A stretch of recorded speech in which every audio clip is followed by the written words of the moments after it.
24కి దీన్ని మరింత బలోపేతం చేయాలని. ఇప్పుడు దాకా జల్ జీవన్ మిషన్ కేవలం నీటిని అందించడం అంతవరకు పరిమితమైంది. ఇది గౌరవ ప్రధానమంత్రి శ్రీ నరేంద్ర మోదీ గారి కళ.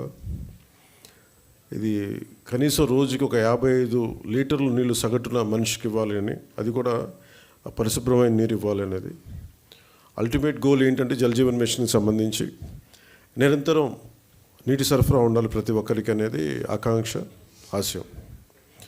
దాంట్లో ముందస్తుగా కనీసం 55 లీటర్లు కనీసం ఇవ్వాలి అనేది ఆకాంక్షతోటి స్టార్ట్ అయింది.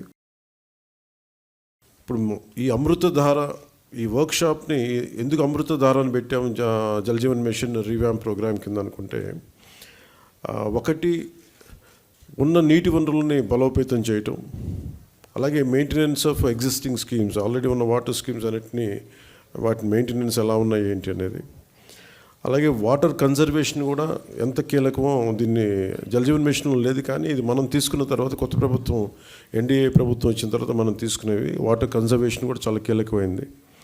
అలాగే ట్రైనింగ్ అండ్ కెపాసిటీ, ఒకటికి ఉద్యోగస్తులకే కాకుండా ప్రజలను కూడా దీంట్లో భాగస్వామ్యం చేయాలనేది ఒకటి. అలాగే దీంట్లో ఈ ఐటీ సిస్టమ్స్ ద్వారా దీన్ని మనం స్ట్రీమ్లైన్ ఆపరేట్ చేసే విధానం, అలాగే గ్రీవెన్స్ రిడ్రెసల్, ఏమైతే నీటి సరఫరాలు ఇబ్బందులు ఏమున్నాయో రిపీటెడ్గా వచ్చే అవుట్ ఆఫ్ మెయింటెనెన్స్, వాటికి కూడా ఒక విధి విధానాలని రూపొందించడం, అది దీనికి సంబంధించి ఈ అమృతధార సంబంధించి.